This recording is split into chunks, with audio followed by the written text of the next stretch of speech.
الحمد لله الذي أنزل على عبده الكتاب ولم يجعل له عوجا هو الذي أرسل رسوله بالهدى ودين الحق ليظهره على الدين كله ولو كره المشركون أشهد أن لا إله إلا الله وحده لا شريك له وأشهد أن محمدا عبده ورسوله اللهم صل على محمد وعلى آل محمد كما صليت على إبراهيم وعلى آل إبراهيم اللهم بارك على محمد وعلى آل محمد كما باركت على إبراهيم وعلى آل إبراهيم في العالمين إنك حميد مجيد.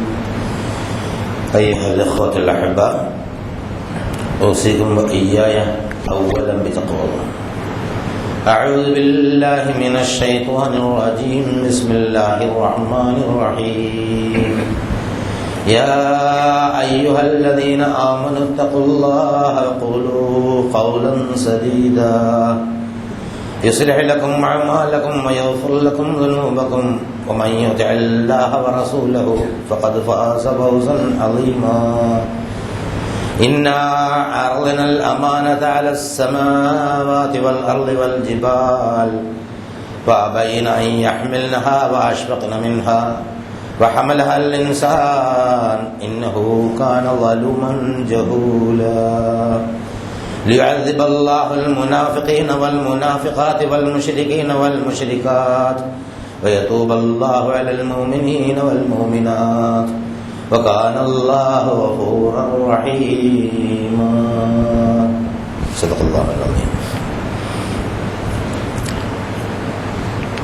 പ്രിയമുള്ള സഹോദരി സഹോദരന്മാരെ, അല്ലാഹു സുബ്ഹാനഹു വ തആലയുടെ വിധിവിലക്കുകൾ മാനിച്ചുകൊണ്ട് ജീവിക്കണമെന്ന് എന്നോടെന്ന പോലെ നിങ്ങളോടും ആദ്യമായി ഉണർത്തുകയാണ്, വസിയത്ത് ചെയ്യുകയാണ്.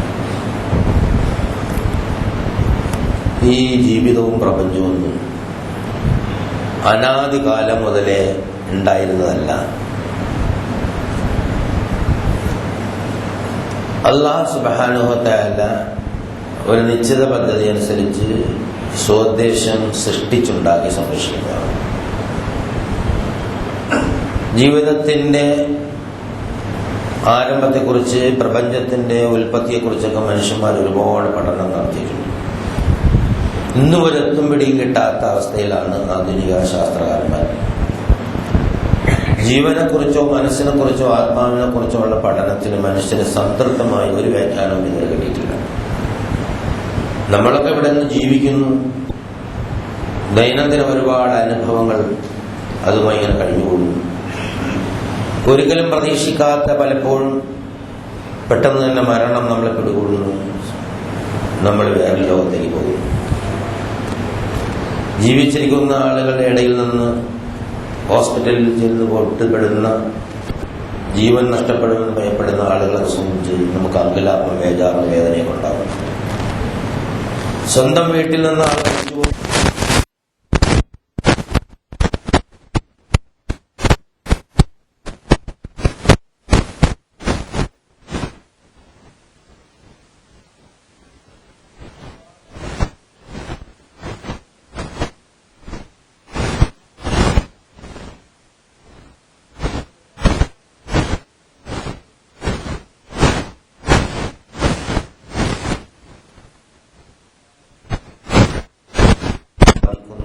ഒരു വിളവാകലാണ് ഇവിടെ നിന്നുള്ള ജീവിതത്തിന്റെ വിളവാകൽ. അതിനാണ് നമ്മൾ മരണം എന്ന് പറയുന്നത്. നമ്മുടെ ഒരുപാട് ആശകൾ, പ്രതീക്ഷകൾ അതെല്ലാം ഇവിടെ നിർത്തിക്കൊണ്ട് തന്നെ നമ്മളങ്ങ് പോകും. പിന്നും ജീവിതം നീണ്ടു നിൽക്കും. ആ ജീവിതത്തിൽ ഒരുപാട് സംഭവങ്ങൾ പിന്നും നമ്മൾ നേരിടാറുണ്ട്. നമ്മളെല്ലാവരെയും ഹാജരാക്കും. ദുനിയാവിലെ ജീവിതത്തിന്റെ വിഭവങ്ങളെ സംബന്ധിച്ച്, നൽകപ്പെട്ടതിനെ സംബന്ധിച്ച് ചോദ്യം ചെയ്യപ്പെടും. നമ്മുടെ വിശ്വാസവും പ്രവൃത്തിയൊക്കെ യഥാർത്ഥത്തിൽ നേരായിട്ടുണ്ടെങ്കിൽ അതിന് അനന്തമായ, ശാന്തമായ, അനുഭൂതിപൂർവകമായ, ആസ്വാദ്യദായകമായ, നിത്യമായ ആനന്ദത്തിന്റെ സ്വർഗ്ഗരാമം ലഭിക്കും. അതല്ല ഇവിടെ ജീവിക്കുമ്പോൾ ഈ പറഞ്ഞ ഒന്നും, അല്ലാഹു സുബ്ഹാനഹു വ തആല പറഞ്ഞ ഒന്നും അത്ര ഗൗരവമായി എടുക്കാതെ ഇങ്ങനെയൊക്കെയാണ് ജീവിച്ചു പോയെങ്കിൽ അതിന്റെ ഫലവും അനുഭവിക്കും. ഇത് ആദം നബി അലൈഹിസ്സലാം മുതൽ പറഞ്ഞു പഠിപ്പിക്കപ്പെടുന്ന മാറ്റമില്ലാത്തൊരു സംഗതിയാണ്. ഇത് മാത്രമേ പറയാനുള്ളൂ പ്രവാചകന്മാർ. എല്ലാ പ്രബോധന പ്രവർത്തകർക്കും, എല്ലാ ഇമാമുമാർക്കും, എല്ലാ ഖതീബുമാർക്കും അടിവരയിട്ട് ആവർത്തിച്ച് പറയാനുള്ളത് ഇത് മാത്രമാണ്. ഈ ജീവിതം എന്ന് പറയുന്നത് നമ്മുടെ കൺട്രോളിലുള്ള അല്ല. അത് നമ്മൾ പിടിച്ചാൽ നിൽക്കുകയില്ല, അതൊക്കെ പോയി പോവും. അപ്പൊ ജീവിതത്തിന്റെ സന്തോഷവും സുഖവുമാണ് ആശ്വാസകരമായിട്ടുള്ളത്. അതെപ്പോഴും നിലനിർത്താൻ ഏതെല്ലാം രീതി അവലംബിക്കണമെന്നതിനെ സംബന്ധിച്ച് ചിന്തിച്ച് ആലോചിച്ച് പ്രവർത്തിച്ചാൽ രക്ഷപ്പെടും. നമുക്ക് സഹിക്കാനാവാത്തത് ദുഃഖവും വേദനയും പ്രയാസവും സങ്കടവും നഷ്ടവും അപമാനവും ഒക്കെയാണ്. അതെല്ലാം വന്നു ഭവിച്ചാൽ നമുക്ക് സ്വസ്ഥത ഉണ്ടാവില്ല, സമാധാനം ഉണ്ടാവില്ല. സമാധാനമാണ് ജീവിതത്തിന്റെ സ്ഥായിയായ ഭാവം. പ്രപഞ്ചത്തിന്റെ സ്ഥായിയായ ഭാവം സമാധാനമാണ്. കാരുണ്യവാനായ അള്ളാഹുവിന്റെ സ്ഥായിയായ ഭാവം സമാധാനമാണ്. ആ സമാധാനത്തിന് ഭംഗം വരുന്നത് മനുഷ്യൻ സ്വന്തം കരങ്ങൾ കൊണ്ട് നിഷേധിക്കാനുള്ള അവസരം കയ്യിലെടുത്ത് പ്രവർത്തിച്ചതിന്റെ അടിസ്ഥാനത്തിൽ മാത്രമാണ്. അപ്പോഴും മനുഷ്യൻ ഉറച്ചു വിശ്വസിക്കണം, അല്ലാഹുമ്മ അന്തസ്സലാം വമിൻകസ്സലാം വഇലൈക യർജിഉസ്സലാം ഹയ്യനാ റബ്ബനാ ബിസ്സലാം എന്ന് വഅദ്ഖിൽനാ ബിറഹ്മതിക ദാറസ്സലാം എന്ന് ദുആക്കാൻ പറയും. നീയാണ് ശാന്തി, നിന്നിൽ നിന്നാണ് ശാന്തി, നിന്നിൽ നീക്കുമാണ് ശാന്തി മടങ്ങുന്നത്. അതുകൊണ്ട് നിന്റെ ശാന്തിയുടെ ഗേഹത്തിൽ ഞങ്ങളെ പ്രവേശിപ്പിക്കണേ നാഥ എന്നുള്ള ഒരു ഉൾവിളിയായിരിക്കണം ഈ ജീവിതത്തിന്റെ പ്രാർത്ഥന. പ്രാർത്ഥനാ നിരതമാണ് ജീവിതം. ആ പ്രാർത്ഥനയുടെ അന്തസത്ത ശാന്തമായ ജീവിതത്തിന്റെ ലഭ്യതയ്ക്ക് വേണ്ടിയാണ്. കാണുമ്പോൾ അസ്സലാമു അലൈക്കും എന്ന് പറഞ്ഞാൽ വെറുതെ അല്ല. അള്ളാഹുവിനുള്ള സമാധാനം, ആ സ്വർഗീയ സമാധാനത്തിന്റെ ഒരു ചെറിയൊരാശം. അപ്പൊ ഇങ്ങനെയുള്ള ഒരു ജീവിത സംവിധാനം അല്ലാഹു സുബ്ഹാനഹു വ തആല സൃഷ്ടിച്ച് സംവിധാനിച്ചൊരുക്കിച്ചു. മനുഷ്യനോട് ഈ പ്രപഞ്ചത്തിന്റെ സൃഷ്ടിപ്പും അതിന്റെ ഉദ്ദേശവും ലക്ഷ്യവും പ്രവർത്തനങ്ങളെ കുറിച്ചൊക്കെ അല്ലാഹു സുബ്ഹാനഹു വ തആല പറഞ്ഞിട്ടുണ്ട്. മുൻകാല വേദങ്ങളിലും പറഞ്ഞിട്ടുണ്ട്, ഖുർആനിലും പറഞ്ഞിട്ടുണ്ട്. പ്രപഞ്ചോൽപത്തിയെ സംബന്ധിച്ച് ഖുർആനിൽ ഒരുപാട് സംഗതികളുണ്ട്. ആധുനിക ശാസ്ത്രം കഴിഞ്ഞൊരു ദിവസം സൂചിപ്പിക്കേണ്ടായി ഈ ഹിഗ്സ് ബോസോൺ പാർട്ടിക്കിൾ എന്ന് പറഞ്ഞിട്ട് ഏറ്റവും ഒടുവിലുള്ള സംഗതി. അതായത് വസ്തുക്കൾക്ക് പിണ്ഡം നൽകുന്ന ഒരു സംഗതി ഒരുപാട് കാലമായി അന്വേഷിച്ചിട്ട്, 50 കൊല്ലമായി അന്വേഷിച്ചിട്ട്, അതാണ് ഹിഗ്സിന്റെയും ബോസിന്റെയും പേര് ചേർത്ത് ഹിഗ്സ് ബോസോൺ പാർട്ടിക്കിൾ എന്ന് പറഞ്ഞിട്ട് കണ്ടു. അതുകൊണ്ട് അവസാനിക്കുന്നില്ല. അതിലെവിടെ നിന്നാണ് പിണ്ഡം വരുന്നത്, അതെങ്ങനെയാണ് പെരുമാറുന്നത് എന്നതിനെ സംബന്ധിച്ചൊന്നും പൂർണ്ണമായി നമുക്കറിയില്ല. അതും അതിനേക്കാൾ പിന്നിലുള്ള ഹിഗ്സ് ബോസോൺ പാർട്ടിക്കിളിനെ കുറിച്ചല്ല, അതേക്കുറിച്ച് പറഞ്ഞൊന്നല്ല വേണം. അതുപോലുള്ള സംഗതിയും അതിന്റെ പിന്നിലുള്ള സംഗതിയെ സംബന്ധിച്ച് അള്ളാഹുവിന്റെ ഇറാഖത്തിന്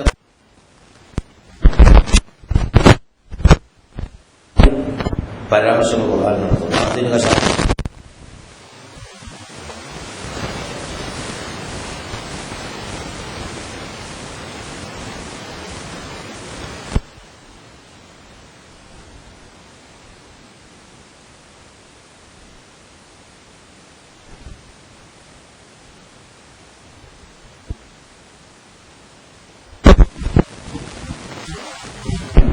ഒരു ജന്തുവാണ് അല്ലെങ്കിൽ സൃഷ്ടിയാണ് മനുഷ്യൻ.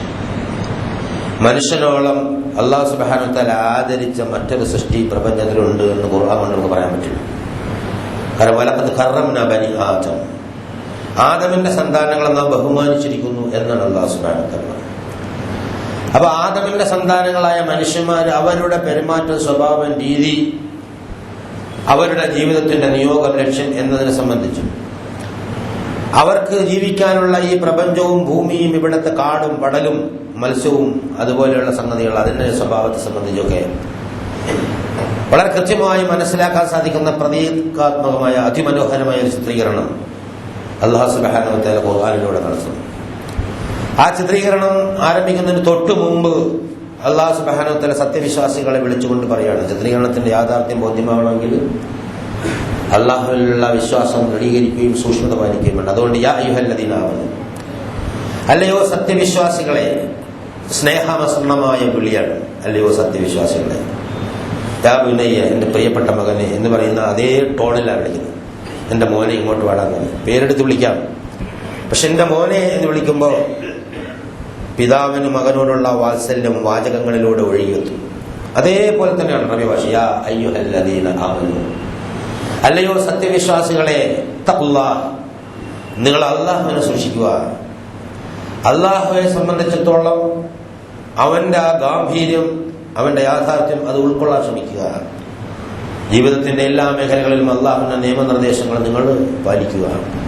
വഖൂലു ഖൗലൻ സദീദ, എപ്പോഴും നേരായ കാര്യം പറയാം, സ്ട്രൈറ്റ് ഫോർവേഡായി സംസാരിക്കുക, കാപട്യം ഒഴിവാക്കുക, നേരായ കാര്യം, സത്യമായ കാര്യം അത് പറയുക. ഇതൊരു അല്ലാഹു സുബ്ഹാനഹു വ തആലയുടെ നിർദ്ദേശമാണ്. സംസാരിക്കുമ്പോൾ വളച്ചുകെട്ടില്ലാതെ സംസാരിക്കും, കാര്യങ്ങൾ നേർക്ക് നേരെ പറയണം. അയാളോട് കാര്യം പറഞ്ഞാൽ വിഷമുണ്ടാവും, സത്യത്തിന്റെ കാര്യത്തിൽ അങ്ങനെ ഒരു പ്രശ്നമില്ല എന്നുള്ളതാണ്. സത്യം പറയുന്ന കാര്യത്തിൽ അയാൾക്ക് വിഷമുണ്ടാവോ ഇല്ലേ എന്നൊന്നും റസൂലുള്ളാഹി സ്വല്ലല്ലാഹു അലൈഹി വസല്ലം നോക്കിയിട്ടില്ല.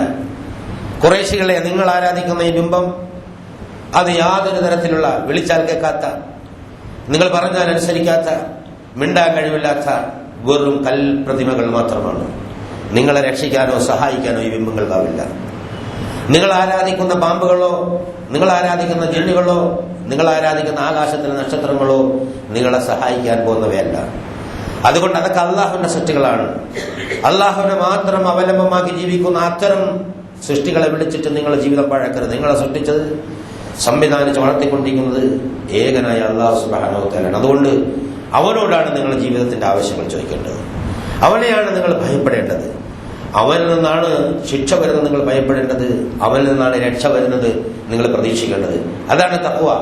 അത് അല്ലാഹു സുബ്ഹാനഹു വ തആലയെ കുറിച്ചുള്ള ചിന്തയിൽ തെറ്റുപറ്റിപ്പോയാൽ ശിക്ഷിക്കുമോ എന്നൊരു ഭയം, അതേസമയം നന്മ ചെയ്യുമ്പോൾ സന്തോഷപ്രദമായി അനുഭൂതി ഉണ്ടാകുമെന്ന പ്രതീക്ഷ, ഈ ഭയത്തിന്റെയും പ്രതീക്ഷയുടെയും ഇടയിൽ ഇങ്ങനെ ഉള്ള ഒരു പ്രത്യേകമായ മനോവികാരമാണ് യഥാർത്ഥത്തിൽ തഖ്വ. അത് അഹുന അഹുന അഹുന എന്ന് 3 പ്രാവശ്യം ഹൃദയത്തിലേക്ക് കൈചൂട്ടിക്കൊണ്ട് റസൂലുള്ളാഹി സ്വല്ലല്ലാഹു അലൈഹി വസല്ലം പറയാം. തഖ്വ ക്ലാസ്സിലൊഴിച്ച് കാണിച്ചു കൊടുക്കാൻ പറ്റില്ല, പേപ്പറിൽ എഴുതി വായിക്കാൻ പറ്റില്ല. ഓരോരുത്തരുടെയും ഹൃദയാന്തർഭാഗത്ത് നിലകൊള്ളുന്നതാണ്. അതുകൊണ്ട് ആ തഖ്വ നിങ്ങൾ എപ്പോഴും കൈക്കൊള്ളണം. അതിന് നിങ്ങൾ നേരായ കാര്യം പറയണം, നേരെ ചൊവ്വേ സംസാരിക്കണം, ആളുകളെ ചുറ്റിക്കെട്ടരുത്. ഈ പ്രപഞ്ചത്തിന്റെ നാഥനെ കുറിച്ച് പറയണം, അവന്റെ സംവിധാനത്തെ കുറിച്ച് പറയണം, അവന്റെ പ്രവാചകനെ കുറിച്ച് പറയണം, മരണത്തെ കുറിച്ച് പറയണം, മരണാനന്തര ജീവിതത്തെ കുറിച്ച് പറയണം, വിചാരണയെ കുറിച്ച് പറയണം, സ്വർഗ നരകങ്ങളെ കുറിച്ച് പറയണം. സ്ട്രൈറ്റ് ഫോർവേഡായി സംസാരിക്കണം. നമുക്കറിയാം, പലപ്പോഴും ജീവിതത്തിന്റെ സാധാരണ കാര്യങ്ങളിൽ തന്നെ ചില മനുഷ്യന്മാർ സംസാരിക്കുമ്പോൾ ഒരിക്കലും നേരെവേ പറയില്ല. എപ്പോഴും 3 മനം ഉണ്ടാവും സംസാരത്തിന്, 2 കുത്തുണ്ടാവും, ഒരു പരിഹാസം ഉണ്ടാവും. അതൊന്നും സത്യവിശ്വാസികളുടെ സ്വഭാവത്തിൽപ്പെട്ടതല്ല എന്നുള്ള സുബ്ഹാനഹു പഠിപ്പിക്കുക. വളരെ നേർക്ക് നേരെ പറയാം, റഫായിട്ട് ടഫായിട്ട് പറയണമെന്നല്ല, വളരെ സുസ്മേരവതനായിക്കൊണ്ട് കാര്യം ശാന്തമായി തന്നെ പറയാറുണ്ട്. നേർക്ക് നേരെ നിങ്ങൾ പറഞ്ഞാൽ എന്താ അതിന്റെ പ്രയോജനം? യുസ്ലിഹു ലക്കും അഅമാലക്കും വയഗ്ഫിർ ലക്കും ദുനൂബക്കും. നിങ്ങളുടെ പ്രവൃത്തി അല്ലാഹു സുബ്ഹാനഹു വ തആല നന്നാക്കി തരും. നിങ്ങളുടെ ഹൃദയം നേർക്കെ സംസാരിക്കണമെങ്കിൽ ഹൃദയത്തിൽ വക്രതയില്ലായിരിക്കണം. ഇർജുമാനസനായ ഇബ്രാഹിമിന്റെ ഹൃദയമാണ് വേണ്ടതെന്ന് റസൂലുള്ളാഹി സ്വല്ലല്ലാഹു അലൈഹി വസല്ലം പറഞ്ഞു. അതേപോലെ ഇർജുമാനസമായ ഹൃദയം, ഇർജുമാനസനായ മനുഷ്യനായിരിക്കണം. അവന്റെ ഹൃദയം ശുദ്ധമായിരിക്കണം. എനിക്ക് നന്മ ഉണ്ടാവണം, ചുറ്റിലുള്ള എല്ലാവർക്കും നന്മ ഉണ്ടാവണം. എനിക്ക് പ്രതീക്ഷയുണ്ട്, അവർക്കും പ്രതീക്ഷ ഉണ്ടാവണം. ഞാൻ സ്വർഗത്തിലാണ് പോകുന്നത്, മറ്റവർ സ്വർഗത്തിൽ തന്നെ പോകണം. എനിക്ക് ലാഭം ഉണ്ടാവുന്നുണ്ട്, അവർക്കും ലാഭം ഉണ്ടാവണം. എനിക്ക് സുഖം ഉണ്ടാവുന്നുണ്ട്, മറ്റവനും സുഖം ഉണ്ടാവണം. അവൻ എന്ത് സംഭവിച്ചാലും വേണ്ടില്ല, എന്റെ സുഖമാണ് വലുത് എന്ന് വിചാരിക്കുന്നവൻ കാപട്യമുള്ള ഹൃദയം ഉള്ളവനാണ്. സ്വന്തം കാര്യം മാത്രം നോക്കിയിട്ട് എപ്പോഴും അവന്റെ സൗകര്യം, ബസ്സിലിരിക്കുന്നിടത്ത് പോലും ഒരു 2 ആളുകൾ ഇരിക്കുന്നു. ഇപ്പോഴത്തെ ബസ്സിൽ 1.5 ആളിന് ഇരിക്കാനുള്ള സീറ്റേ ഉള്ളൂ. ഒരുത്തർ ഇങ്ങനെ അങ്ങോട്ട് ഇരുന്ന് കഴിഞ്ഞാൽ മറ്റവന് ഇരിക്കാൻ പറ്റില്ല. അപ്പൊ അടുത്തിരിക്കുന്ന ആളെ ഒരു സൗകര്യം കൊടുക്കുന്നത് പോലും ഈമാനുമായി ബന്ധപ്പെട്ട വിഷയമാണ്. അങ്ങനെ വളരെ വളരെ വളരെ വലിയ കാര്യങ്ങൾ, ആഴത്തിലുള്ള കാര്യങ്ങളുണ്ട്. അപ്പോ നിങ്ങളുടെ പ്രവൃത്തി നന്നാവണമെങ്കിൽ ഹൃദയം നന്നാവണം, നേർക്ക് നേരെ സംസാരിക്കണം എന്നുള്ള വഴി. നിങ്ങളെ തെറ്റുകൾ പുറത്തു പോകണമെങ്കിൽ നിങ്ങൾ തെറ്റുകളും അല്ലാഹു തആല പുറത്തു. അപ്പൊ പ്രവൃത്തി നന്നാവുന്ന സംബന്ധിച്ചിടത്തോളം വളരെ ആഴത്തിലുള്ള ഒരു സംഗതിയാണ് അല്ലാഹു സുബ്ഹാനഹു വ തആല. നമ്മളിവിടെ ചില പ്രവർത്തനങ്ങൾ നടത്തും. നല്ല പ്രവർത്തനങ്ങൾ നടത്തുമ്പോൾ അങ്ങനെ കോളറക്കണേക്കെ വെച്ചാൽ ഞങ്ങൾ അങ്ങനെ പ്രവർത്തിച്ചു, ഇങ്ങനെ പ്രവർത്തിച്ചു, ഇത്ര അതിനെ ശുശ്രൂഷ നടത്തി, ഇത്ര സക്കാത്ത് വിതരണം ചെയ്തു, ഇത്ര സക്കാത്ത് വിതരണം ചെയ്തു, ഇത്ര സക്കാത്ത് അങ്ങനെ എല്ലാം ചെയ്തു എന്നൊക്കെ പറഞ്ഞ് ഭയങ്കരമായിട്ട് കീറുവാടാണ്. അല്ലാഹു സുബ്ഹാനഹു വ തആല നമ്മളോട് പഠിപ്പിക്കുന്നത് വല്ലാഹു ഖലഖകും വമാ തഅമലൂൻ, നിങ്ങളെയും നിങ്ങളുടെ പ്രവൃത്തികളെയും സൃഷ്ടിച്ചുണ്ടാക്കുന്ന ഞാനാണ്. നിങ്ങളുടെയും നിങ്ങളുടെ പ്രവൃത്തിയെയും സൃഷ്ടിച്ചുണ്ടാക്കുന്ന ഞാനാണ്. മനുഷ്യ പ്രവർത്തനം അള്ളാഹുവിന്റെ സൃഷ്ടിയാണ്. കടുത്ത പ്രശ്നമാണ്. നമ്മൾ പ്രവർത്തിച്ചതിന്റെ ക്രെഡിറ്റ് എടുത്തുകൊണ്ട് പോകാൻ അള്ളാഹ് സമ്മതിക്കുന്നില്ല. കാരണം ഇത് ഭൂമി എന്റേതാണ്. ഇവിടുത്തെ വായു, ഇവിടുത്തെ വെള്ളം, ഇവിടുത്തെ വെളിച്ചം, ഇവിടുത്തെ ബാലൻസിങ്, ഇവിടുത്തെ സംവിധാനങ്ങൾ, സൗകര്യങ്ങൾ, നിന്റെ തടി, നിന്റെ ആത്മാവ്, നിന്റെ ജീവൻ, നിന്റെ മനസ്സ്, നിന്റെ വികാരങ്ങൾ, നിന്റെ ബോധം, ഇപ്പോഴത്തെ പ്രൊവിഷൻ മുഴുവൻ നമ്മുടേതാണ്. ലഹു മാഫിസ് സമാവാതി വല്ലാം. തൽക്കാലം നിനക്ക് സമയം തന്നപ്പോൾ ഇവിടെ ഉള്ളവർക്ക് അങ്ങോട്ട് വെച്ചിട്ട് ഞാനിത് പ്രവർത്തിച്ചു എന്ന് പറയാൻ എന്തവകാശമാണ് മനുഷ്യ നിനക്കുള്ളത് എന്നാണ് അല്ലാഹു സുബ്ഹാനഹു വ തആല ചെയ്യുന്നത്. വളരെ ആഴത്തിലാണ് ചോദിച്ചത്.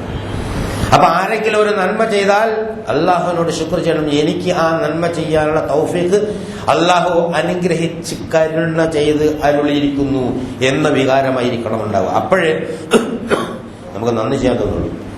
ഞാനാണ് ചെയ്തത് എന്ന് തോന്നുമ്പോൾ ആ ഞാൻ കയറിയിട്ട് ഭരിക്കും. അവിടെയാണ് ഞാൻ എന്ന ഭാവം മനുഷ്യനെ എപ്പോഴും ഇങ്ങനെ അപകടത്തിലേക്ക് ഇബ്ലീസിന്റെ വഴിയിലേക്ക് കൊണ്ടുപോകും. അപ്പൊ അല്ലാഹു സുബ്ഹാനഹു വ തആല പറഞ്ഞു, ഇന്ന് വേറെ സ്ഥലത്തും കൃത്യമായി നിന്റെ റബ്ബ് അവൻ ഉദ്ദേശിക്കുന്നു സൃഷ്ടിക്കുന്നു, അവൻ ഉദ്ദേശിച്ചത് തിരഞ്ഞെടുക്കുന്നു. അവർക്ക് തിരഞ്ഞെടുപ്പ് സ്വാതന്ത്ര്യമില്ല. മനുഷ്യന് പ്രവൃത്തിയിലെ തിരഞ്ഞെടുപ്പ് സ്വാതന്ത്ര്യമില്ല എന്ന് പറയുമ്പോൾ വലിയ പ്രശ്നം അവിടെ. വിഷയം വളരെ ആഴത്തിലുള്ളതാണ്. ആകെ മനുഷ്യന് അല്ലാഹു തആല നൽകിയിരിക്കുന്നത് വിശ്വാസ സ്വാതന്ത്ര്യം. ഇത് ഇങ്ങനെ കാണും, വേണമെങ്കിൽ വിശ്വസിക്കുക. വിശ്വസിച്ചാൽ ഹിദായത്ത് വരും. അവന് പ്രാർത്ഥിക്കാൻ ശരിയായ മാർഗം. പ്രാർത്ഥിക്കുമ്പോൾ അവന് തൗഫീഖും, അവന്റെ പ്രവൃത്തി നന്നാവും, അവന്റെ വാക്ക് നന്നാവും, അവന്റെ പ്രവൃത്തി നന്നാവും. അവിടെയാണ്. അപ്പൊ വാക്കും പ്രവൃത്തിയും നന്നായി തെറ്റ് പൊറുക്കപ്പെടണമെങ്കിൽ അല്ലാഹു സുബ്ഹാനഹു വ തആലയെ സൂക്ഷിക്കുക എന്ന് പറഞ്ഞ ആദ്യത്തിലേക്ക് മടക്കണം. ആദ്യത്തിലേക്ക് മടക്കുക. അപ്പൊ അത് അല്ലാഹു സുബ്ഹാനഹു വ തആലയായിട്ടുള്ള നിരന്തരമായ ബാന്ധവത്തിന്റെ അടിസ്ഥാനത്തിൽ മാത്രമേ നല്ല പ്രവൃത്തി ചെയ്യാൻ പറ്റുള്ളൂ. ഇനി നമ്മളൊന്ന് ചെക്ക് ചെയ്ത് നോക്കാം. രാവിലെ എഴുന്നേൽക്കുമ്പോൾ എല്ലാ മനുഷ്യന്മാരും നല്ല മനുഷ്യന്മാരാണ്. അധികം മനുഷ്യന്മാരും നല്ല മനുഷ്യന്മാരാണ്. പക്ഷെ അധികം ആളുകൾക്ക് വിവരമില്ല, അധികം ആളുകൾക്ക് ബുദ്ധിയില്ല എന്നാണ് അള്ളാഹ് പറയുന്നത്. അക്തറന്നാസി ലാ യഅലമൂൻ അക്തറന്നാസി ലാ യഅഖിലൂൻ. ഞാൻ എന്റെ വകയായിട്ട് പറഞ്ഞുണ്ടാക്കിയല്ല, അള്ളാഹ് അങ്ങനെ പറയണം. ഈ നല്ല മനുഷ്യന്മാരാണ് മിക്കവാറും ആളുകളെന്ന് നമ്മൾ പരസ്പരം ബന്ധപ്പെടാൻ മനസ്സിലാവും. സ്വകാര്യതയിൽ ബന്ധപ്പെട്ടാൽ തീർച്ചയായും പലപ്പോഴും നല്ലവരായി. അവർ വിചാരിക്കും ഇന്ന ചെയ്യണം, ഇന്ന ചെയ്യണം, അത് ചെയ്യണം, ഇത് ചെയ്യണം എന്നൊക്കെയാണ് വിചാരിക്കാൻ മനസ്സിൽ. നമ്മളൊക്കെ അങ്ങനെയാണ്.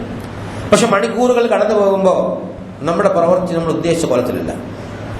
ഒരുത്ത അവിടെ നിന്ന് ഇങ്ങോട്ട് വരുന്നു, അവനുമായിട്ട് ഉടക്കാനൊന്നും വിചാരിച്ചിരുന്നില്ല. പക്ഷെ അവൻ വന്നപ്പോൾ തന്നെ ഒരു കുരുത്തക്കേട് പറഞ്ഞു, സഹിച്ചില്ല, ഉടനെ മറുപടി പറഞ്ഞു, പോയി. അതിന് മറുപടി അവൻ ഇങ്ങോട്ട് പറഞ്ഞു, അവിടെ അങ്ങോട്ടും ഇങ്ങോട്ട് വാപ്പാനും വരെയും പറഞ്ഞു, കുടുംബത്തെ വിളിച്ചു പറഞ്ഞു, 4 ആൾ കൂടി പിടിച്ചു മാറ്റി പോയി. ബസ്സിൽ കയറി കണ്ടക്ടർ 5 രൂപ എടുത്ത് 5 രൂപ എടുത്ത് കുറെ നേരം ചോദിച്ചപ്പോൾ അവന് ദേഷ്യം വന്നു. 5 രൂപയിൽ എള്ളപ്പം തരല്ലേ. അപ്പൊ അയാൾ ചൂടായി. ഞാൻ എന്താ കാട്ടുക, എന്നാ പിടിച്ചോ ബാഗ് അങ്ങോട്ട് തരാം. നിസ്സാരമായ സംഗതിയാണ്, അത് നിസ്സാരമായ സംഗതിയാണ്, ജീവിതത്തിന്റെ സാധാരണ ലെവലിലുള്ള സംഗതികളാണ്. പക്ഷെ ഇബ്ലീസ് അവിടെ കയറിയിട്ട് എങ്ങനെയാ കളിക്കണം എന്നുള്ളത് അല്പം ക്ഷമിക്കാത്തതിനെങ്കിൽ അവനും കണ്ടപ്പോൾ ഒച്ചയിട്ട് ബഹളമിട്ട്. ഒരു മാന്യനായ ഒരു മനുഷ്യനാണ് ആ ഒച്ചയിൽ പെടണമെങ്കിൽ നാട്ടുകാരെല്ലാം പറയും, അയാൾ കണ്ടക്ടറാണ്, അയാൾ ആ സംസ്കാരം അങ്ങനെ ഇയാൾക്ക് ഉണ്ടാകുന്നുണ്ടായിരുന്നു അഭിപ്രായം. ചുരുക്കത്തിൽ ജീവിതത്തിന്റെ ഓരോ ചെറുതും വലുതുമായ സംഗതികൾ, എല്ലാ നോട്ടത്തിലും, എല്ലാ ഇടപാടിലും, എല്ലാ വികാരങ്ങളിലും, വിചാരങ്ങളിലും നമ്മൾ ഉദ്ദേശിച്ചിടത്ത് നല്ല കാര്യമുള്ളത് പഠിച്ചു കൊണ്ടുപോകാം. ഓരോരുത്തരും അർഹതെന്ന് അത് ചെയ്യും എന്നാണ് ആ പറഞ്ഞതിന്റെ മറ്റേ അർത്ഥം. നമ്മുടെ ഈമാനും നമ്മുടെ പ്രാർത്ഥനയും അനുസരിച്ചാണ് യഥാർത്ഥത്തിൽ റസൂലുള്ളാഹി സ്വല്ലല്ലാഹു അലൈഹി വസല്ലം യാത്രയിലേക്ക് പോകുമ്പോൾ ദുആ ചെയ്തു, നീ വീട്ടിലെന്റെ പ്രതീതിയാണ്, യാത്രയിൽ എന്റെ കൂട്ടുകാരനാണ്, ആരെയും വഴിയെത്തിക്കാതെയും ആരാലും വഴിതെറ്റപ്പെടാതെയും കാക്കണേ തമ്പുരാനെ, ആളുകളെ കുടുക്കിൽപ്പെടാതെ കാക്കണേ, ആരെയും കുടുക്കിൽപ്പെടുത്താതെ നീ കാക്കണേ. അങ്ങനെ ഒരുപാട് തരത്തിലുള്ള ദുആ. പ്രവൃത്തി നന്നാക്കാൻ വേണ്ടി ഏറ്റവും നല്ല സംഗതി സൽസ്വഭാവം. സ്വഭാവം നന്നായാലേ പ്രവൃത്തി നന്നാവുള്ളൂ. സ്വഭാവം നന്നാവുള്ള ഈമാൻ വേണം. അപ്പോ വളരെ കൃത്യമായി നമ്മളോട് പറയുന്ന സംഗതി, പ്രവൃത്തി ഉണ്ടാവുന്നത് അല്ലാഹു സുബ്ഹാനഹു വ തആലയുടെ തീരുമാനപ്രകാരമാണ്. അതിൽ നമുക്ക് പ്രത്യേകിച്ച് പങ്കൊന്നുമില്ല. അപ്പോ പ്രവൃത്തിന്റെ പേരിൽ ശിക്ഷിക്കപ്പെടുകയാണെങ്കിലും അവനർഹനാണ്. അതുകൊണ്ടാ പ്രവൃത്തി നോക്കിയല്ല അല്ലാഹു സുബ്ഹാനഹു വ തആല മനുഷ്യന്റെ കാര്യം തീരുമാനിക്കണമെന്നത് ഖണ്ഡിതമായി നമ്മളെ പഠിപ്പിച്ച സംഗതിയാണ്. ഇന്നമൽ അഅ്മാലു ബിന്നിയാത്ത്. എല്ലാ പ്രവർത്തനങ്ങളും നിയ്യത്തിന്റെ അടിസ്ഥാനത്തിലാണ് അല്ലാഹ് പരിഗണിക്കുന്നത്. നിങ്ങൾ എന്താണ് ഉദ്ദേശിച്ചത്, അതുകൊണ്ട് അതാണ് അല്ലാഹു സുബ്ഹാനഹു വ തആലയുടെ പരിഗണനയുള്ളത്. എന്ന് ഗംഭീരമായി പ്രവർത്തിച്ചു, വളരെ ഗംഭീരമായത്. പക്ഷെ നിയ്യത്ത് മോശമാണെങ്കിൽ അത് റിയായിൽ പെടുന്നു. 4 ആളെ കാണിക്കാൻ വേണ്ടി സക്കാത്ത് കൊടുത്താൽ, കുറെ ആളുകളെ ഊട്ടാൻ വേണ്ടി ഭയങ്കര സദ്യ നടത്തിയാൽ, പാവങ്ങൾക്ക് ഭക്ഷണം കൊടുത്താൽ ആ കൂലി നമുക്ക് കിട്ടൂല. ഇവിടെയാണ് പ്രവൃത്തിയുടെ പ്രശ്നം. പ്രവൃത്തിക്ക് ഈമാനാണ് പ്രധാനമായ പ്രശ്നം. ഈമാൻ ശരിയല്ലെങ്കിൽ, ഈമാൻ ശരിയാവണമെങ്കിൽ അള്ളാഹുവിനുള്ള വിശ്വാസം ശരിയാവണം. നമ്മളെ നീയത്ത് ശരിയാവണം. നീയത്ത് ശരിയാവണമെങ്കിൽ ഈമാൻ ശരിയാവണം. അപ്പൊ നീയത്താണ് വളരെ പ്രധാനപ്പെട്ട പ്രശ്നം. എന്നിട്ട് അല്ലാഹു സുബ്ഹാനഹു വ തആല പറയാ, അവർക്ക് ഒരു പ്രവൃത്തി സ്വാതന്ത്ര്യം. ആര് പ്രവാചകനാവണം, ആര് യഥാർത്ഥത്തിൽ സത്യവിശ്വാസത്തിന് അർഹതയുള്ളവനാവണം, അർഹതയുള്ളവൻ ആരാണ്, അവനാണ് ഹിദായത്ത് കൊടുക്കാനുള്ളത്. നമുക്ക് വളരെ കൃത്യമായ വിവരം തന്നില്ലേ. അള്ളാഹുവിന്റെ പ്രവാചകൻ എന്ന് പറഞ്ഞാൽ ചോദിച്ച അവിടെ ഉത്തരം കിട്ടുന്ന മനുഷ്യനാണ്. മനുഷ്യന്മാരുടെ കൂട്ടത്തിൽ ഏറ്റവും ഉന്നതൻ, അള്ളാഹു ആദരിച്ച മനുഷ്യൻ. അള്ളാഹു പറഞ്ഞു ഏറ്റവും ശുദ്ധമായ സ്വഭാവത്തിന്റെ ഉടമ, ഖുൽഖിൻ അളീം എന്ന അള്ളാഹുവിന്റെ സർട്ടിഫിക്കേഷൻ കിട്ടിയ ഭൂമിയിലെ ഈ പ്രപഞ്ചത്തിൽ ജനിച്ച ഏറ്റവും പുണ്യനായ മനുഷ്യൻ. ആ മനുഷ്യൻ പറയാണ്, എന്റെ മൂത്താപ്പ എനിക്ക് വേണ്ടി ഒരുപാട് കഷ്ടപ്പെട്ടിട്ടുണ്ട്, അദ്ദേഹം ലാ ഇലാഹ ഇല്ലല്ലാഹ് എന്ന് പറഞ്ഞില്ല, അതുകൊണ്ട് അദ്ദേഹത്തിന്റെ കാര്യം വളരെ കഷ്ടമാണെങ്കിലും പരിഗണിക്കണേ പടച്ചോനെ എന്ന് പറഞ്ഞുപോയി. നാക്കില് ഉള്ളിൽ വന്നുപോയി. ഇന്നക ലാ തഹ്ദീ മൻ അഹ്ബബ്ത വലാകിന്നല്ലാഹ യഹ്ദീ മൻ യശാ. നീ ഒരു കാര്യം ഓർക്കണം, നീ ഇഷ്ടപ്പെടുന്നവർക്ക്, അത് മലയാളത്തിൽ ശരിക്കും നീ പ്രേമിക്കുന്നവർക്ക് കൊടുക്കാനുള്ള അല്ല ഈ ഹിദായത്ത് എന്നാണ്. അറബി ഭാഷയിൽ ആ പ്രയോഗം അങ്ങനെയാണ്. ആരോടായി പറഞ്ഞത്? റഹ്മത്തുൽ ലിൽ ആലമീൻ എന്ന് അള്ളാഹ് ആദരിച്ചു പറഞ്ഞ് നമ്മുടെ മുന്നിൽ നടത്തിയ മഹാപ്രവാചകൻ. അദ്ദേഹത്തിന് ഭൂമിയിൽ നിലനിർത്താൻ വേണ്ടി ഒരുപാട് കഷ്ടപ്പെട്ട ഒരു മനുഷ്യൻ. ആ മനുഷ്യൻ ലാ ഇലാഹ ഇല്ലല്ലാഹ് എന്ന് പറയാൻ വിസമ്മതിച്ചത് കൊണ്ട് ഒരു തരത്തിലും അല്ലാഹു സുബ്ഹാനഹു വ തആല പരിഗണിച്ചില്ലെന്ന് മാത്രമല്ല, പ്രവാചകനെ കഠിനമായി ശാസിച്ചുകൊണ്ട് ഖുർആൻ ഇറങ്ങി.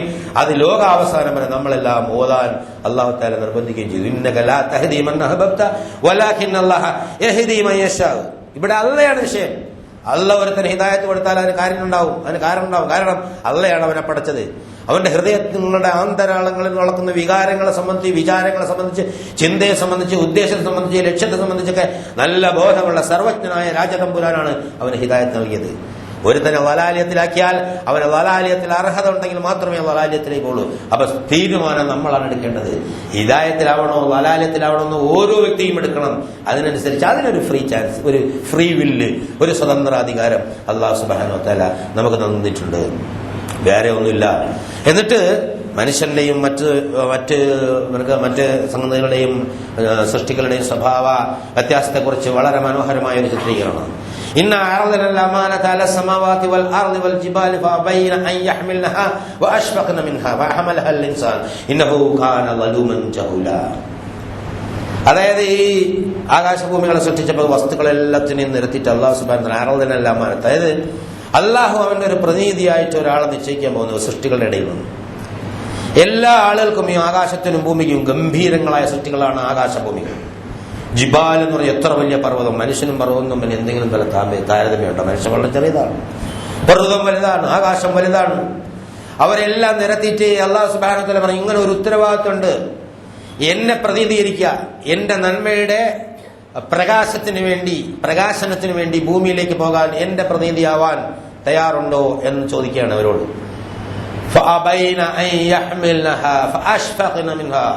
പറ്റൂല, പേടിച്ച് വറച്ചുപോയി. അപ്പൊ ഇതൊക്കെ അറിയുന്ന ഒരു സ്വഭാവം അല്ലാഹു തആല കൊടുത്തു. അതേസമയം മനുഷ്യനെ സംബന്ധിച്ചിടത്തോളം മനുഷ്യൻ പറഞ്ഞേ ഞാൻ ഏറ്റെടുത്തിരിക്കുന്നു എന്ന് പറഞ്ഞാൽ ഈ മഹാപ്രപഞ്ചത്തിൽ അല്ലാഹു സുബ്ഹാനഹു വ തആലയെ പ്രതിദാനം ചെയ്യാനുള്ള കഴിവ് അല്ലാഹു സുബ്ഹാനഹു വ തആല ഈ മനുഷ്യൻ നൽകി, അതവൻ സ്വീകരിക്കുകയും ചെയ്തു. മറ്റവർക്ക് നൽകിയില്ല. അതുകൊണ്ട് അവര് അടിമകളാണ്. സൂര്യന് പടിഞ്ഞാറ് ഉദിക്കാൻ പറഞ്ഞാലേ പടിഞ്ഞാറ് ഉദിക്കാൻ പറ്റൂ. കിഴക്കനെ ഉദിക്കാം, അവസാനം ഒരിക്കൽ പടിഞ്ഞാറ് ഉദിക്കാൻ പറയുമ്പോൾ പടിഞ്ഞാറ്. സൂര്യൻ ഒരു ദിവസം പണി നടക്കില്ല, ചന്ദ്രൻ ഒരു ദിവസം പണി നടക്കില്ല. അതുപോലെ തന്നെ ഒരു സംഗതിയും അതിന്റെ ഓരോ നിശ്ചിതമായ ഓർബിറ്റുണ്ട്, അതിന്റെ ആ ഭ്രമണപഥം അതിൽ നിന്നിട്ട് മാറില്ല. മാറാൻ പറയുമ്പോൾ മാറും. വെള്ളം കുത്തിയൊലിച്ച് ഉരുൾപൊട്ടലുണ്ടാവും, നമുക്ക് ബേജാറാവും. പക്ഷെ ആ വെള്ളം സ്വയം അത് ചെയ്യൂല. ഭൂമി ഇടിഞ്ഞു കൊടുക്കൂല. ഇതിന്റെ നാഥന്റെ കൺട്രോളിലാണ്. എവിടെയാണ് വെള്ളം വലിച്ചു പൊട്ടേണ്ടതെന്ന് അല്ലാഹു പറഞ്ഞു. മഴ വർഷിക്കും, അത് ഞാൻ ചിലർക്ക് അനുഗ്രഹമായിരിക്കും. അതുകൊണ്ട് ഞാൻ ചിലരെ ശിക്ഷിക്കുകയും ചെയ്യും, ചിലരെ പരീക്ഷിക്കുകയും ചെയ്യും. അപ്പൊ നമ്മൾ മഴ വരുമ്പോൾ പറയാം, പടച്ചവനെ അനുഗ്രഹത്തിന്റെ മഴയാക്കണേ, ശിക്ഷയുടെയും പരീക്ഷണത്തിന്റെയും മഴയാക്കല്ലേ എന്ന് പ്രാർത്ഥിക്കാനാണ് നമുക്ക് കഴിയുള്ളൂ. അത്രേ നമുക്ക് കഴിയുള്ളൂ. അപ്പൊ നമ്മളെ സംബന്ധിച്ചിടത്തോളം ഭൂമിയിൽ ഏറ്റവും വലിയ ഉത്തരവാദിത്വം വെച്ച് നീട്ടിയപ്പോൾ അത് സ്വീകരിച്ചു, മഹോന്നതമായ സ്ഥാനവും നേടി. എന്നിട്ട് അല്ല പറയാ, ഇതെല്ലാം ചെയ്തിട്ട് ഇന്നഹു കാന ലലൂമൻ ജഹൂല. ഈ വലിയ ഉത്തരവാദിത്വം ഏറ്റെടുത്ത് അള്ളാഹുവിനെ റെപ്രസെന്റ് ചെയ്യാം. പരലോകത്തിൽ അള്ളാഹുവിനെ വന്ന് കണ്ട് സ്വർഗത്തിലേക്ക് കയറാം. അവിടെ ദുന്യാവിൽ ഞാൻ അഷ്ഹദു അല്ലാ ഇലാഹ ഇല്ലല്ലാഹ് എന്ന് പറഞ്ഞോളാം എന്നൊക്കെ പറഞ്ഞിട്ട് ദുന്യാവിലെ ചില ചില്ലറ ചീട്ടുകളി കണ്ടപ്പോ അതിന്റെ കൂടെ കൂടിയിരുന്ന് കളിക്കണ പണിയാണ് യഥാർത്ഥത്തിൽ മനുഷ്യൻ കാണുന്നത്. ഒരു സ്ഥലത്ത് ചീട്ടുകളി നടക്കുന്നു, അത് വലിയ ശല്യമാണ്. നാട്ടുകാർ റിപ്പോർട്ട് ചെയ്തപ്പോ SI പോലീസുകാരനെ വിട്ടു പോയി നോക്കാൻ. അയാളവിടെ പോയി മറ്റവരോട് ചുറ്റുകളിച്ചലങ്ങനെ ഉണ്ടാവും. ഏതാണ്ട് ഇപ്പൊ ഇതുപോലെ തന്നെയാണ്. അല്ലാഹു സുബ്ഹാനഹു വ തആല നമ്മളെ ഭൂമിയിലേക്ക് വിട്ട് ഇവിടെ കുറെ സംഗതികൾ പടച്ചവനെ പ്രശ്നം നിയമം കടപ്പാക്കിയാണ് ചെല്ലാൻ പറയും. ഇവിടെ വന്നപ്പോ ഇബ്ലീസും കൂട്ടരും കളിക്കണം, നമ്മളും തന്നെ കൂടാണ്ട് കൂടി. കളി കഴിഞ്ഞ് പോകാൻ നേരത്താകുമ്പോഴാണ് ഉത്തരവാദിത്വം മറന്നു പോണത്. നമ്മളും ഇബ്ലീസിന്റെ കൂടെ പോകേണ്ടി വരും. ഇബ്ലീസിന്റെ കൂടെ പോയണോ വേണ്ടേ എന്ന് നിങ്ങൾ തീരുമാനിച്ചോളൂ എന്ന് അല്ലാഹു സുബ്ഹാനഹു വ തആല പറയാം. വലിയൊരു ഉത്തരവാദിത്വമുള്ള ഒരു സൃഷ്ടിയാണ് മനുഷ്യൻ. മറ്റുള്ളവർക്കൊന്നും അത്ര ഉത്തരവാദിത്വം അല്ലാഹു തആല കൊടുത്തിട്ടില്ല. അബൂബക്കർ സിദ്ദീഖ് റളിയല്ലാഹു അൻഹു ഇങ്ങനെ വഴിയോരങ്ങളിലൂടെ നടക്കുമ്പോൾ കിളികൾ ഇങ്ങനെ സന്തോഷത്തോടു കൂടി ഇങ്ങനെ ചിറകടിച്ച് പറന്ന് ഇങ്ങനെ വൃക്ഷങ്ങളിലൊക്കെ ഇരിക്കുന്നതാണ്. കുറെ നേരം കിളികളെ നോക്കി നിന്നിട്ട് അബൂബക്കർ പറഞ്ഞു, അല്ലയോ പക്ഷി, എന്തൊരു സന്തോഷം നിനക്ക്, എന്തൊരു ആഹ്ലാദത്തിലാണ് നീ ജീവിക്കുന്നത്. നീ മരിച്ചു പോയാലും നിനക്ക് ഒരു നഷ്ടമില്ല. പക്ഷെ ഞാൻ ലേശം സന്തോഷിച്ചാൽ മരിച്ചു പോകുമ്പോൾ അള്ള ചോദിക്കും, ഉത്തരം പറയണം.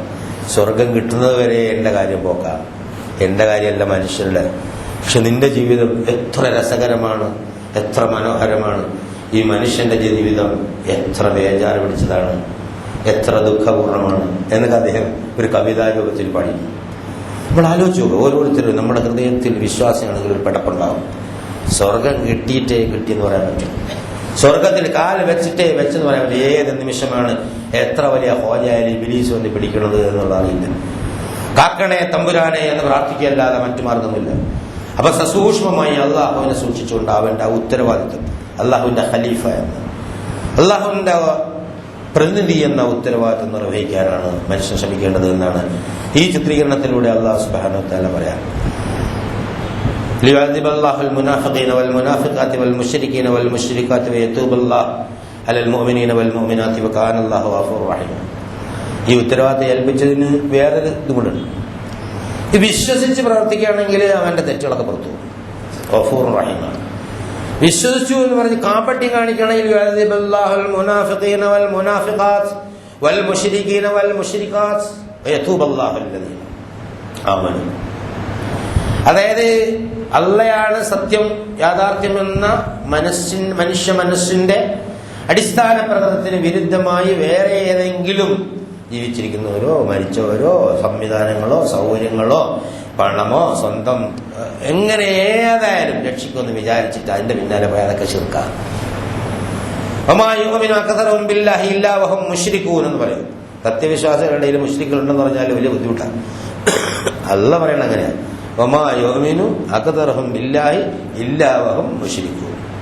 അധിക ആളുകളും അള്ളാഹിൽ വിശ്വസിക്കുന്നത് ഷിർക്ക് ചെയ്തുകൊണ്ടാണ്. അസ്ഹാബുൽ കഹ്ഫിലെ സൂറത്ത് കഹ്ഫിലെ ഒരു തോട്ടക്കാരന്റെ കഥ പറഞ്ഞു. അവൻ പടച്ചവനെയൊക്കെ വിശ്വസിക്കണോനാ. മക്കാ മുശ്രിക്കുകളും പടച്ചവനെ വിശ്വസിച്ചു. മുസ്ലിം പേര് റേഷൻ കാർഡിലും പാസ്പോർട്ടിലൊക്കെ പേരുള്ളവരും എടെല്ലാം പോയി എന്തെല്ലാം കാട്ടണം.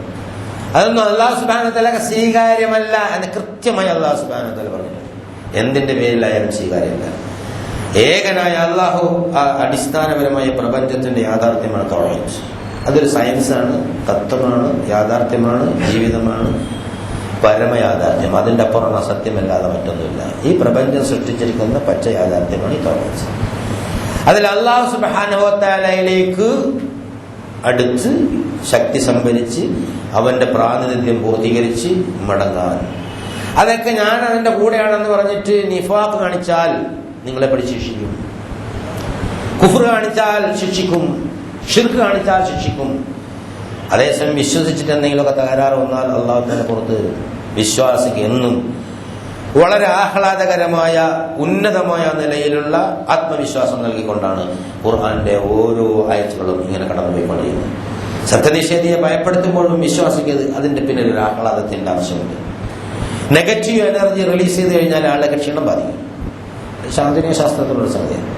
ഒരാളിന്റെ വേദനയുടെ കഥകൾ കുറെ നേരം നമ്മൾ കേട്ടിട്ട് ഇരുന്നാൽ നമുക്കും ഒരു വേദന അനുഭവപ്പെടും. ആശ്വാസം പറയാൻ നമുക്ക് തന്റെ ഇടയില്ലെങ്കിൽ അവസാനം നമ്മളും കൂടെ ആ വേദനയുണ്ടാവും. സാധാരണ ഈ കൗൺസിലിംഗ് ഒക്കെ നടത്തുന്നവർക്ക് ഇത് പഠിപ്പിക്കപ്പെടുന്ന സംഗതിയാണ്. അതേസമയം പോസിറ്റീവ് എനർജി ഖുർആന്റെ ഓരോ സംഗതിയും എല്ലാ ഇമാമന്മാരും പോസിറ്റീവ് എനർജി റിലീസ് ചെയ്യാനുള്ള കേന്ദ്രങ്ങളായാണ് അള്ളാഹുവിന്റെ റസൂൽ തീരുമാനിച്ചത്. പ്രവാചകനുള്ള ഒരിക്കലും നിരാശയുടെ ഒരു വർത്തമാനം വന്നിട്ടില്ല. ഒരിക്കൽ പോലും നിരാശയുടെ വർത്തമാനം വന്നിട്ടില്ല. ഇബ്രാഹിം നബി, യാക്കൂബ് നബി മക്കളോടൊക്കെ പറയുന്നത് രംഗങ്ങൾ അല്ലാഹു തആല വിശദീകരിച്ചിട്ടുണ്ട്. അങ്ങനെ അവസാന നിമിഷത്തിലേക്ക് നശിച്ചു പോകാൻ പോകുമ്പോഴും നശിച്ചു പോകും എന്ന് തോന്നുമ്പോഴും അള്ളാഹു എന്ന യാഥാർത്ഥ്യത്തിലുള്ള ആ മുറുകപ്പെടുത്തത്തിന്റെ ഉന്നതമായ ഒരു സെൽഫ് കോൺഫിഡൻസ്, ഒരു ഉത്തമമായ ആത്മവിശ്വാസം. അപ്പൊ പോസിറ്റീവ് എനർജി റിലീസാണ് യഥാർത്ഥത്തിൽ ഖുർആൻ എപ്പോഴും നമുക്ക് നൽകിക്കൊണ്ടിരിക്കുന്നത്. ദിക്റുകൾ നൽകിക്കൊണ്ടിരിക്കുന്നത്, തസ്ബീഹുകൾ നൽകിക്കൊണ്ടിരിക്കുന്നത്, അതുപോലെ ഖുതുബകൾ നൽകിക്കൊണ്ടിരിക്കുന്നത്. എപ്പോഴും ശുഭ രീതിയിൽ തന്നെ അത് കാണണം, ശുഭവാർത്തയായി തന്നെ കാണണം. സത്യനിഷേധത്തിന്റെ ഭാഗത്ത് നിന്ന് കഴിഞ്ഞാലുള്ള നമ്മളെ പേടിപ്പെടുത്തുന്നുള്ള ഇൻസാറുണ്ടല്ലോ, വാണി, അതും യഥാർത്ഥത്തിൽ നമുക്കുള്ള ഓപ്പോസിറ്റ് തിരിഞ്ഞു വരുന്ന ഒരു പോസിറ്റീവ് എനർജി റിലീസ്. കാരണം പോലെ നമ്മൾ കുട്ടികളെടുത്ത് പറയാം, വീഴും വീഴും കുട്ടി പോലെന്ന് പറയും, വീഴും വീഴും എന്നാ പറയാ. പക്ഷെ അത് പോസിറ്റീവാ. അതായത് വീഴും വീഴും അങ്ങോട്ട് പോലെ എന്നാ പറയാ കുട്ടിയോട്. നെഗറ്റീവ് വാക്കുകളിലൂടെ പോസിറ്റീവ് എനർജി റിലീസ്. അപ്പൊ കുട്ടി ഇങ്ങോട്ട് മാറി. അപ്പൊ ഇങ്ങനെ ജീവിതത്തിന്റെ ഓരോ മേഖലകളിലും എപ്പോഴും മുന്നോട്ട് വിജയത്തിലേക്ക്, പ്രതീക്ഷയിലേക്ക്, ആശ്വാസത്തിലേക്ക്, തൗബയിലേക്ക്, ഇസ്തിഗ്ഫാറിലേക്ക്, സ്വർഗത്തിലേക്ക്, അതാണ് പ്രയാണം. അവിടെ നമ്മൾ ഒരിക്കലും പഴഞ്ഞു വീണാലും ആശുപത്രിയിൽ കൊണ്ടുപോയാലും ഐസിയുലായാലും അത്ര വലിയ ബേജാറൊന്നും ആവശ്യമുണ്ടാവില്ല. കാരണം അത് ഹൈറാണ് എന്ന് തീരുമാനിക്കാനുള്ള ഒരു മാനസികാവസ്ഥ ഉണ്ടാക്കിയെടുക്കണ ലേശം ബുദ്ധിമുട്ടുണ്ട്. നമ്മുടെ കൂടെ ഒരാള് അല്ലെങ്കിൽ നമ്മുടെ കൂട്ടത്തിലുള്ള ഒരാള് അയാൾ തളർന്നു വീണു പോകുമ്പോ എല്ലാം കൂടെ നേരാൾ വിളിക്കല്ല, എന്താ വേണ്ടിയത്? സക്രാത്ത മനസ്സിലാകുന്ന കുറച്ച് വെള്ളം കൊടുക്കുക, ആശ്വസിക്കുന്നു. എന്നിട്ട് ഇന്നാലില്ലാഹി ഇന്നാലില്ലാഹി റാജിഊൻ, ദിസ് ഈസ് ദ ട്രൂത്ത് എന്നാണ് ശരി. അവിടെ ഇന്നാലില്ലാഹി ഇന്നാലില്ലാഹി റാജിഊൻ ബേജാറുകൊണ്ട് പറയാനല്ല. അല്ലാഹു തആല പറഞ്ഞിട്ടുണ്ട് ഞങ്ങളെല്ലാം അവിടെ നിന്നാണ് അങ്ങോട്ടാണ് പോണത്. ഗുഡ്, നല്ലത്. ഇതൊരു മാനസികാവസ്ഥയാണ്, സത്യവിശ്വാസിയുടെ ഔന്നത്യത്തിന്റെ മാനസികാവസ്ഥ. ബദറിലും മുഹദിലും ഹന്തക്കിലും ഹുനൈനിലും ഒക്കെ പോയ ആളുകൾ സത്യവിശ്വാസികളെ നയിച്ചിരുന്നത് അതായിരുന്നു. അതുകൊണ്ട് അവർക്ക് പേടിയില്ലായിരുന്നു, സ്വർഗത്തെക്കുറിച്ച് അവർക്ക് ഉറപ്പുണ്ടായിരുന്നു. ഇവിടെ നമുക്ക് സ്വർഗത്തെക്കുറിച്ച് ഉറപ്പില്ലാത്തത് കൊണ്ട് ബേജാറ് കൂടും. സ്വർഗത്തെക്കുറിച്ച് നല്ല ഉറപ്പ് വരുമ്പോൾ ബേജാറ് കുറയും, ആശ്വാസത്തിൽ പോകാൻ ചെയ്യും. അങ്ങനെ ആശ്വാസത്തിൽ പോകുന്ന സത്യവിശ്വാസത്തിന്റെ കൂട്ടത്തിൽ നമ്മളെ ഏവരെയും ആക്കി അല്ലാഹു സുബ്ഹാനഹു വ തആല അനുഗ്രഹിക്കുമാറാകട്ടെ.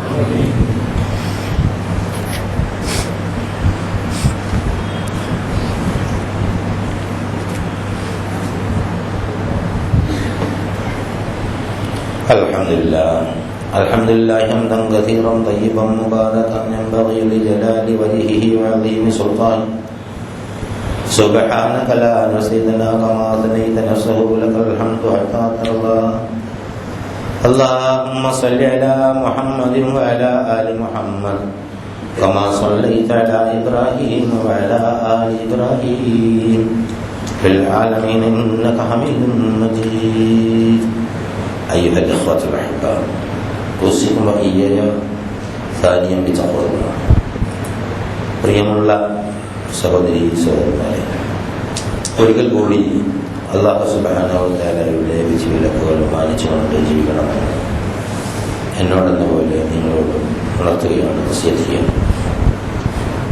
ഈ സൂക്ഷ്മത അത് രാവിലെ പാലിച്ച്, പിന്നെ ഉച്ചയ്ക്ക് പാലിച്ച്, പിന്നെ അസറിന് പാലിച്ച്, രാത്രി പാലിച്ച്, അങ്ങനെ നടക്കാനുള്ള ചെറിയ ഒരു ടൈം ബൗണ്ട് ഏർപ്പാടല്ല, നിത്യമായിട്ടത് വേണമെന്നാണ്. ഒരാൾ പെട്ടെന്ന് അങ്ങനെ വളരെ ഭയങ്കരമായ സൂക്ഷ്മതയൊക്കെ ഉള്ള സൂഫിയായിട്ട് നടക്കാനൊന്നും പറ്റില്ല. ഈ ജീവിത യാഥാർത്ഥ്യത്തിൽ നിന്ന് ഒളിച്ചോടാൻ അല്ലാരെയും വിടൂല. ഇവിടെയാണ് പെണ്ണ്, ഭാര്യ, മക്കൾ, ഉമ്മ, വാപ്പ, ജ്യേഷ്ഠൻ, അനുജൻ, സ്വത്ത്, കച്ചവടം, വഴക്ക്, തക്കാവുന്നത് എല്ലാം ഉണ്ടാവും. ഇതിൽ നിന്ന് ആരെങ്കിലും ഒളിച്ചോടാന്ന് വിചാരിച്ചാൽ അവന് യഥാർത്ഥത്തിൽ അല്ലാഹു സുബ്ഹാനഹു വ തആല നൽകിയ ജീവിതത്തെ നിഷേധിക്കുക. അതിനാണല്ലോ ഈ ആയത്തുകൾ ഇതൊക്കെ പറഞ്ഞിട്ടുള്ളത്. നിങ്ങൾ എവിടെയെങ്കിലും ഒരു നല്ല തസ്ബീഹ് മറ്റേ പറഞ്ഞ എല്ലാത്തിനും സ്വർഗത്തിൽ കയറ്റാണെന്ന് ഖുർആൻ സത്യം പറഞ്ഞിട്ടുണ്ട്. തസ്ബീഹ് പ്രായോഗിക ജീവിതത്തിലെ പ്രവർത്തനങ്ങളിലൂടെ പ്രതിഫലിക്കണം. കച്ചവടം ചെയ്യണം, അങ്ങാടി പോകണം, രാജ്യം ഭരിക്കണം, കൃഷി ചെയ്യണം, മക്കളുണ്ടാക്കണം, ഇങ്ങനെ ഇതൊക്കെ ചെയ്തേ പറ്റൂ. ഇതൊക്കെ ചെയ്തിട്ട് ഇത് റിസ്ക്. ഈ റിസ്ക് നമ്മൾ സാലറി എന്ന് തന്നെ പറഞ്ഞ റിസ്ക് അലവൻസാണ്. ഒരു റിസ്കും ഇല്ലെങ്കിൽ പിന്നെ നമുക്ക് എന്തിനാണ് അല്ലാഹു സുബ്ഹാനഹു വ തആല ഈ സ്വർഗ്ഗമൊക്കെ പ്രഖ്യാപിച്ചിരിക്കുന്നത്? അത് പഠിച്ചൊരു വേറെ പണിയില്ല. നമ്മൾ അവിടെ നിന്ന് ഇങ്ങോട്ട് പടച്ച് ഇങ്ങോട്ട് വിട്ട് എല്ലാ സൗഭാഗ്യങ്ങളും സുഖം, എന്നിട്ട് നേരം നല്ല സുഖത്തിൽ മരിപ്പിച്ച് ഒരു ബേജാറ് വെക്കാതെ മനുഷ്യരെ കൊണ്ട് നല്ല സുഖത്തിൽ നേരെ സ്വർഗത്തിൽ. അതൊക്കെ വേറെ പണിയില്ലേ? അതൊക്കെ നേർച്ച ഇങ്ങനെ കുറെ ആളുകളെ പടച്ചിട്ട് ഇങ്ങനെ ആക്കാറ്. അപ്പൊ ദുഃഖം എന്നത്, വേദന എന്നത്, പ്രയാസം എന്നത് ഈ ഭൗതിക ജീവിതത്തിന്റെ മുഖമുദ്രയാണ്. നിതാന്തമായ ജാഗ്രത പുലർത്തി പിശാചിന്റെ പിടുത്തത്തിൽ നിന്ന് മാറി നിൽക്കാൻ ആരാണ് തയ്യാറാണ് എന്ന് പ്രായോഗികതയിൽ പരീക്ഷിക്കാനാണ് ജീവിതം എന്ന് അല്ലാഹു സുബ്ഹാനഹു വ തആല. അതാണ് തഖ്വ. അപ്പൊ നമുക്ക് യഥാർത്ഥത്തിൽ സത്യവിശ്വാസികൾ കൂടുതൽ ആനന്ദം ഉണ്ടാവുള്ളൂ.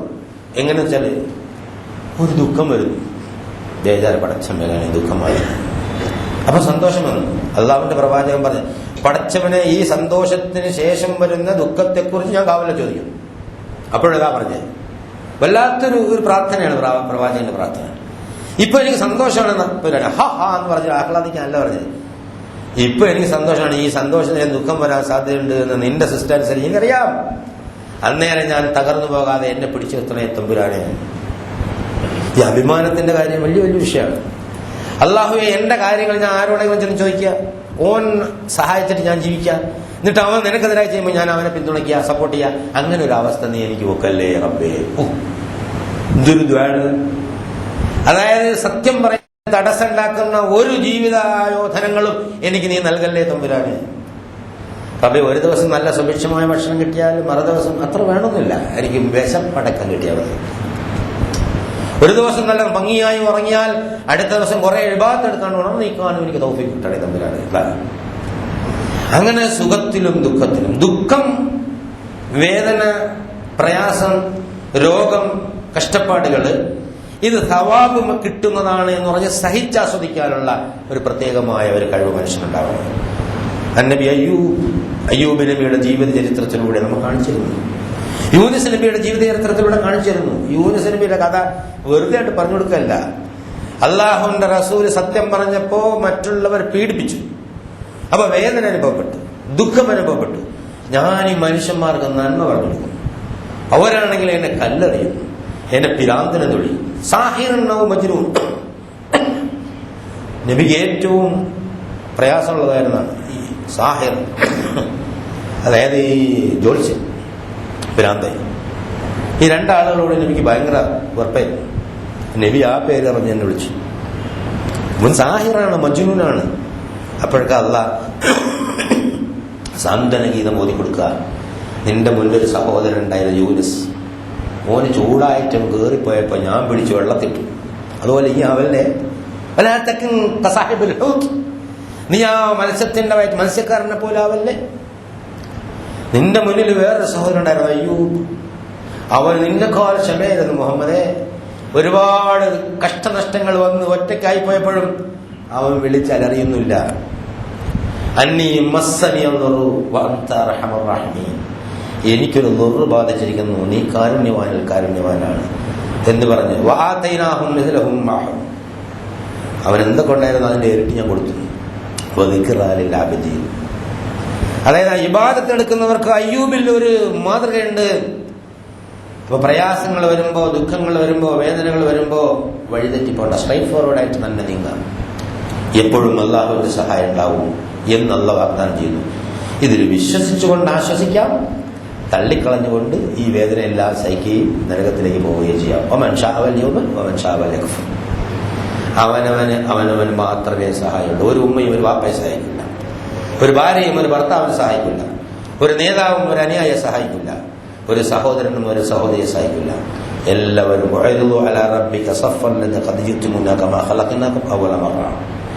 എല്ലാവരും അണിയായുള്ളൂ. ഒരാളെയും അല്ലാഹ് ബാക്കി വെക്കില്ല. അപ്പോൾ ഓരോരുത്തരും അവരവരുടെ വിധിയുടെ കർത്താക്കളാവുന്നത് അള്ളാഹുമായുള്ള ബന്ധം എത്രമാത്രം വേണം എന്ന അവരുടെ തീരുമാനത്തിന് അടിസ്ഥാനം. ആ സ്വാതന്ത്ര്യം പ്രയോജനപ്പെടുത്താനാണ് ശ്രമിക്കേണ്ടത്. അതിന് കാരുണ്യവാനായ അല്ലാഹു സുബ്ഹാനഹു വ തആല നമുക്ക് തൗഫീഖ് നൽകി അനുഗ്രഹിക്കുമാറാകട്ടെ. ഇന്നല്ലാഹ മലായികതഹു യസല്ലൂന അലൻ നബി യാ അയ്യുഹല്ലദീന ആമനൂ സല്ലു അലൈഹി വസല്ലിമു തസ്ലീമാ. اللهم صل على محمد وعلى آل محمد كما صليت على إبراهيم وعلى آل إبراهيم في العالمين إنك حميد مجيد. اللهم صل على أبو بكر وعمر وعثمان وعلي وبقية أصحاب رسول الله أجمعين. കാരുണ്യവാനായ തമ്പുരാനെ, ഞങ്ങളുടെ എല്ലാ പാപങ്ങളും ചെറുപാടുകളും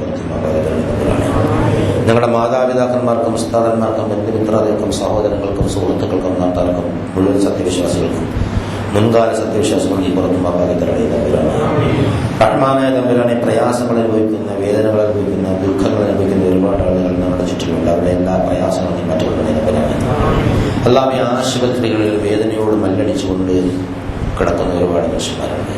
അവരുടെ വേദനകളും പ്രയാസങ്ങളും മാറ്റി എത്രയും പെട്ടെന്ന് അവർക്ക് നീ ശിഫ നൽകി അനുഗ്രഹിക്കണേ നാഥ. അവരുടെ വേണ്ടപ്പെട്ടവർക്ക് നീ ആശ്വാസവും സമാധാനവും നൽകി അനുഗ്രഹിക്കണേ തമ്പുരാനെ. റഹ്മാനായ തമ്പുരാൻ, ഞങ്ങളുടെ ഈ പ്രാർത്ഥന നീ സ്വീകരിക്കണേ നാഥ. ഞങ്ങളുടെ സന്താനങ്ങളിലും സമ്പത്തുകളിലും നന്മ വർദ്ധിപ്പിച്ചേരണേ തമ്പുരാനെ. അകലങ്ങളിലുള്ള ഞങ്ങളുടെ വേണ്ടപ്പെട്ടവർക്ക് ഹിദായത്തും തഖ്വയും ഇസ്തിഖാമത്തുള്ള ജീവിതം നൽകണേ നാഥ. ഞങ്ങളിൽ നിന്ന് മുന്നേ നിന്നിലേക്ക് എത്തിയ ആളുകളുടെ കബറിടങ്ങൾ സ്വർഗ്ഗപൂന്തോപ്പമുള്ള പൂന്തോപ്പങ്ങളാക്കി മാറ്റണേ തമ്പുരാനെ. അടുത്തത് ഞങ്ങളും ആ ഊഴം കാത്തിരിക്കണം നാഥ. പ്രകാശപാനമായ ഒരു ഖബറിന്റെ ജീവിതം ഞങ്ങൾക്ക് തരണേ തമ്പുരാനെ. ആശ്വാസകരമായ ഒരു മരണം തരണേ തമ്പുരാനെ. സംതൃപ്തമായ ജീവിതവും സംതൃപ്തമായ മരണം തരണേ തമ്പുരാനെ. സക്രാത്തുൽ മൗത്തിന്റെ വേദന ഞങ്ങൾക്ക് ആശ്വാസകരമായി മാറ്റണേ തമ്പുരാനെ. സ്വർഗം കണ്ടുകൊണ്ട് അങ്ങനെ മെല്ലെ മെല്ലെ നിന്റെ അടുത്തേക്ക് വരാനുള്ള തൗഫീഖ് നൽകണേ തമ്പുരാനെ. മഹ്ശറിൽ നീ ഞങ്ങളെ സഹായിക്കണേ നാഥ. അല്ലാഹുവേ, നിന്റെ റസൂലിന്റെ കയ്യിൽ നിന്ന് ഹൗദുൽ കൗസർ വാങ്ങി കുടിക്കാനുള്ള തൗഫീഖ് നൽകണേ തമ്പുരാനെ. പ്രവാചകനോടൊപ്പം ആദ്യ പ്രാവശ്യം നിന്റെ സ്വർഗത്തിൽ എത്തിച്ചേരാനുള്ള തൗഫീഖ് നൽകണേ തമ്പുരാനെ. ഫിർദൗസിൽ നിന്റെ ലിഖാഅ് നൽകി അനുഗ്രഹിക്കണേ തമ്പുരാനെ. നാഥ, ഞങ്ങളുടെ പ്രാർത്ഥന സ്വീകരിക്കണേ തമ്പുരാനെ. ഞങ്ങളുടെ കഴിഞ്ഞ കാലത്തെ എല്ലാ അമലുകളും നീ സ്വീകരിക്കണേ തമ്പുരാനെ.